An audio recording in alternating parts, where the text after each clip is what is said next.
வணக்கம். பண்டைய காலம் முதல் சோழர் காலத்திலும் கரம்பை நாடு என்று அழைக்கப்பட்ட கருப்பூரை பற்றி இன்று காண்போம்.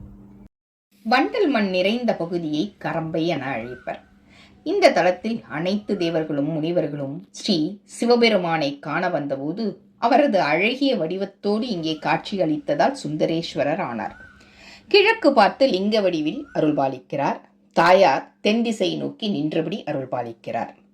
பத்திரி மரங்கள் இங்கே அதிக அளவில் இருப்பதால் திருப்பத்திரிவனம், திருப்பத்தலாவனம் என இத்தலம் பெயரை பெற்றது. பிரம்மா ஞானம் பெற சிவபெருமானிடம் உபதேசம் பெற விரும்பினார். இந்த தலத்தில் பத்திரி மரத்தடியில் லிங்கம் அமைத்து வழிபட சொன்னார் சிவபெருமான். பிரம்மாவும் இந்த தலம் வந்து சிவபெருமானை வணங்கி உபதேசம் பெற்றார். குபேரன் இந்த தலம் வந்து இறைவனை வணங்கி பொருள் நிதி பெற்றார். அகத்தியர் இந்த தல தீர்த்தத்தில் நீராடி சுந்தரேஸ்வரரை வணங்கி அருள் பெற்றார். இந்திரன் மற்றும் சுரதன் என்ற மன்னர்கள் இத்தலம் வந்து அருள் பெற்றனர். கருப்பூர், திருவிடைமருதூர், சுவாமிமலை, தாராசுரம், திருநாகேஸ்வரம் ஆகியவை பஞ்சக்ரோச தலங்கள். உலக உயிர்கள் தோன்றுவதற்காக சிவபெருமான் அமுத கலசத்தை நோக்கி அம்பு விடும்போது அம்பு பட்டு அமுதம் தெளித்த தலங்கள் பஞ்சக்ரோச தலங்களாகும். இந்த தலம் 74வது தேவார வைப்பு தலம். கோவிலை நேரடியாக பாடாமல் வேறொரு கோயிலை பாடும்போது இந்த தலத்தை பற்றி சுர்தரர் பாடியதால் இத்தலம் தேவார வைப்புத்தலம் ஆனது. 3ஆம் குலோத்துங்க சோழன் கட்டிய கோயில் இது. அவரது கல்வெட்டுக்கள் நிறைய காணப்படுகின்றன. காவேரி ஆற்றில் மரப்பெட்டி ஒன்று மிதந்து வந்தது. மரப்பெட்டி கருப்பூரின் கரையில் ஒதுங்கியிருந்தது. பெட்டியை எடுத்து பிரித்த மக்கள் அதில் காளியின் மேல் பகுதியை உடைய பழமையான மரமூர்த்தியை கண்டனர்.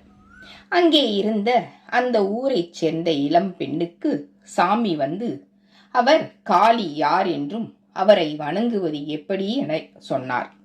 ஓலை கொட்டகையில் வைக்கப்பட்டு இருந்தது. அடிக்கடி கொட்டகை தீப்பிடிக்கவே பின்னர் காளியை அன்றைய காஞ்சி ஸ்ரீ சங்கராச்சாரியாரின் அறிவுறுத்தலின்படி சிவன் கோயிலில் வைத்தனர். இடுப்பு அளவு மட்டும் உள்ள சுந்தர மாகாளியம்மன் 8 கரங்களோடு காட்சி தருகிறார். சூலம், கிளி, உடுக்கை, அருவாள் வலப்புறம் உள்ள கைகளில் ஏந்தியும், கவசம், பாசம், கபாலம், மணி இடப்புற கையில் ஏந்தியும் அருளுகிறார். புனுகு, சவ்வாது, விபூதி அம்மனுக்கு சாற்றப்படுகிறது.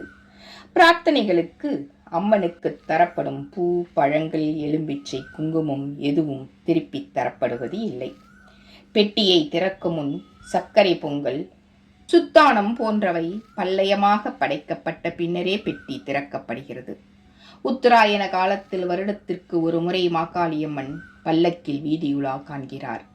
எங்கும் நிற்காமல் ஆடிக்கொண்டே முன்னோக்கி பின்னோக்கி ஓடியபடியே வீதியுலா கண்டு திரும்ப கோயில் வந்து அடைவார் சுந்தரமாகாளி. செவ்வாய், வெள்ளி, ஞாயிறு ராகு காலத்தில் பெட்டிக்காளியம்மனுக்கு பூஜைகள் நடத்தப்படுகின்றன.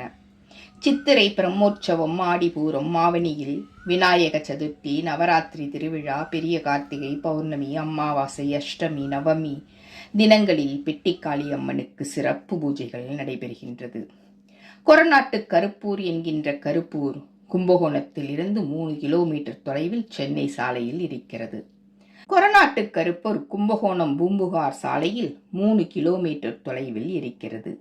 சூரியனார் கோயில், கஞ்சனூர் போன்ற தலங்களுக்கு செல்லும் சாலையில் கருப்பூர் இருக்கிறது. இந்து அறநிலையத்துறையைச் சேர்ந்த கோயில். கோயில் தொடர்புக்கு 0435 244346. நன்றி. உங்களுக்கு பிடித்திருந்தால் லைக் பண்ணுங்க, ஷேர் பண்ணுங்க, கமெண்ட் பண்ணுங்க, சப்ஸ்கிரைப் பண்ணுங்க.